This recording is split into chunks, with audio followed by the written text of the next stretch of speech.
Bangladesh. Known for its enviable track record of growth and development, fat demographic dividend, strong ready-made garment exports, resilient remittance inflows, and a stable macroeconomic condition. The nation has risen from being one of the poorest nations at its birth in 1971 to attain lower middle income status in 2015.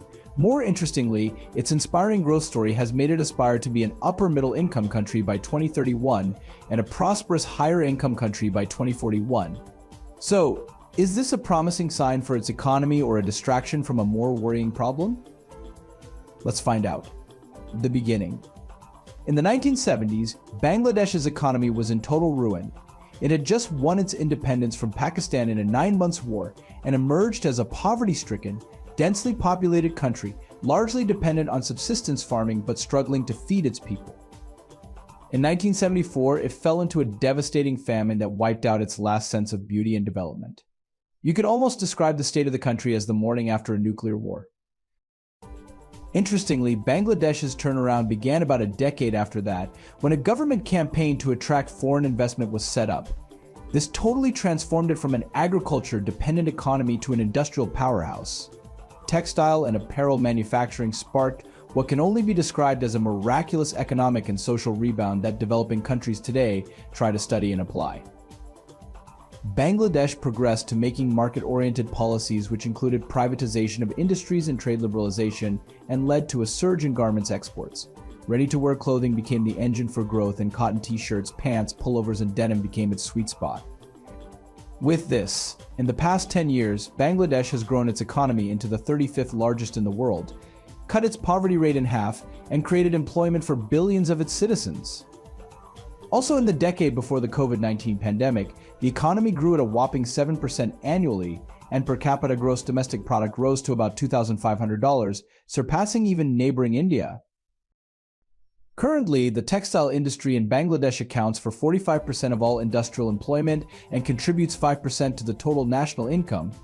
The industry employs nearly 4 million people, mostly women. Interestingly, a huge 78% of the country's export earnings come from textiles and apparel, according to the latest figures available.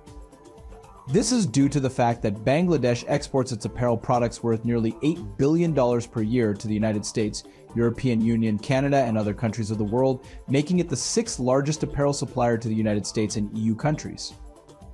Whereas in past times, the country's market was dependent upon imported goods, now the local industry meets over 90% of domestic demand for ready-made garments. The economic transformation of Bangladesh. The development has not only boosted Bangladesh's economy, it has also made it stand out among more distinguished nations. For example, since 2016, Bangladesh's annual GDP growth has exceeded Pakistan's by roughly 2.5 percentage points per year. And in the future, its growth rate is expected to surpass other major economies in the region like India. Moreover, at 1.1% per year in 2018, Bangladesh's population growth was well below Pakistan's 2% rate, which means that its per capita income was growing faster than Pakistan's by approximately 3.3 percentage points per year. This made it easy for Bangladesh to overtake Pakistan in terms of per capita GDP in 2020, even with a correction for purchasing power parity. This was remarkable until now the whole world wonders what is responsible for Bangladesh's quiet transformation. Well, as with all large-scale historical happenings, there can be no certain answers, only clues. Still, we can safely say that Bangladesh's economic transformation was driven in large part by social changes, starting with the empowerment of women.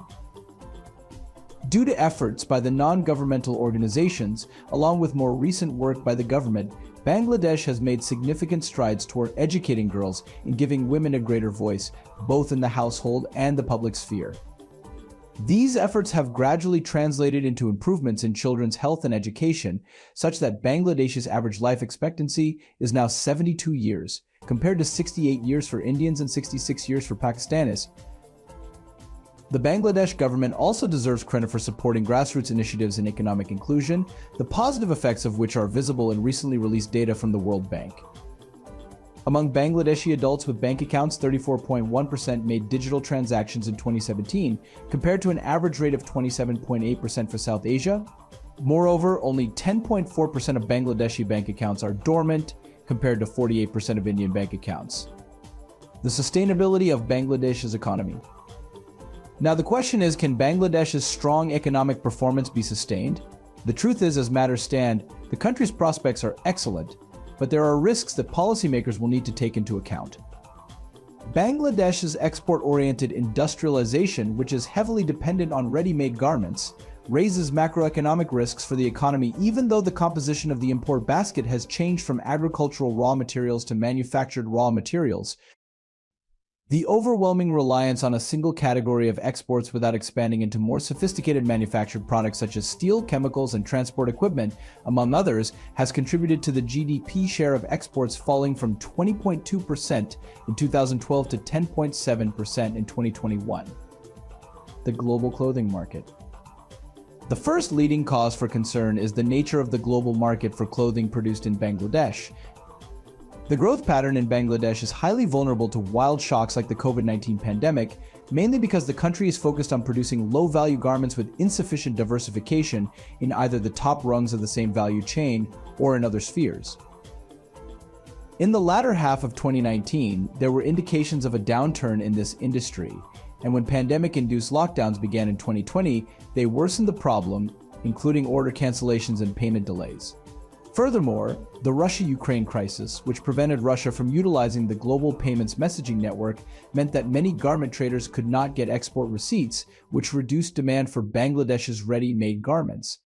Secondly, Vietnam's expansion in the clothing market has posed serious competition. This is because Bangladesh sells more than 80% of its ready-made garments to markets in Europe and North America. With Vietnam on board, will no doubt reduce drastically. In fact, at the moment, the United States' clothing imports from Vietnam is estimated to be 2.5 times Bangladesh's exports to the US. Thirdly, the cost of fuel is increasing, which is a burden on the supply side of ready-made garments, since it makes up about 10% of the expenditures absorbed by apparel companies. Additionally, the Bangladesh economy's inflationary pressures have driven up the input costs in the clothing industries, pushing up the cost of finished goods and lowering their price competitiveness in the international markets. Also, in reality, with greater labor mobility among industries and regions, the ready-made garment sector relies heavily on unskilled labor, which might not be viable in the long run. The textile industry and environmental problems. Lastly, despite the significant economic contribution of the textile industries in Bangladesh, it has brought with it some serious environmental problems, the most significant being pollution of water resources of the country. Although the concerned authorities have identified the environmental risks and legal procedures have been initiated, the incidence of industrial pollution has only worsened. In fact, reports in the news on increased industrial pollution shows that even though many ecosystems have already been degraded, more are now under threat, and the livelihoods of tens of thousands of people, mostly the local farmers and the fishermen, are being affected as waste and effluents from textile industries are dumped in croplands and water bodies. The truth is, most textile industrial units are located along the banks of the rivers, not because they want to cause any harm, but because it provides transportation for incoming raw materials and outgoing finished products. Unfortunately, as a consequence, they drain harmful wastes directly into the rivers without any consideration of the environment. This has made the textile industry to be one of the most problematic industries for the water sector. A complex mixture of hazardous chemicals, both organic and inorganic, is discharged into the water bodies from this industry, usually without treatment. In fact, some communities lament regularly at the odd color of their water bodies, and the unpleasant smell that comes from those waters as a result of the wastes that are usually dumped at the sites from textile mills and dyeing mills. Sadly, the poisonous and toxic industrial wastes seriously affects the fish population in the areas. The crop farmers are not missing out as well, as they also complain of losing their crops, fruits and vegetables, because the surrounding lands have become unsuitable for cultivation. Narayanganje, the industrial and river port town near the capital city, is probably the most affected. Hundreds of clothing units increasingly dump waste in the city, causing a high concentration of toxins. In fact, people there feel that the condition in and around the town is gradually becoming intolerable. A host of textile mills, dyeing mills, printing factories, and so on are densely spread within and around the city, with many of them draining out wastes directly into the rivers, into nearby crop fields, irrigation canals, and water bodies. The current economic state of Bangladesh. Recently, Bangladesh has been struggling with some serious political problems that are causing serious concerns for the South Asian economy, which has already been squeezed by the global effects of the COVID-19 pandemic and the war in Ukraine. Also, shrinking foreign currency reserves and strong inflationary pressures pushed the government to seek a $4.7 billion loan from the International Monetary Fund earlier in 2023. Then, at a recent public forum, the governor of the country's central bank admitted that its economy has hit rock bottom and they are navigating a very strenuous period. Moreover, during the July-September quarter, Bangladesh's balance of payments deficit, that is its import of commodities, capital, and services, was higher than its exports by a whopping $2.8 billion. At the same time, its current account deficit, which occurs when a nation sends more money abroad than it receives, increased to $3.93 billion. Also, according to central bank data, foreign currency reserves have fallen to a new low of $20.66 billion. This was expected because in the same period, earnings through exports, the lion's share of which comes from the ready-made garments industry, fell by 13.64% to $3.76 billion, the lowest in the past few years, according to the Export Promotion Bureau. This shows that even though Bangladesh has enjoyed speedy growth and development through wise initiatives and policies, moving forward, this seems to be lacking as over-reliance on the textile industry is fast becoming a threat. If you found this video helpful, please consider liking it and subscribing to my channel for future updates.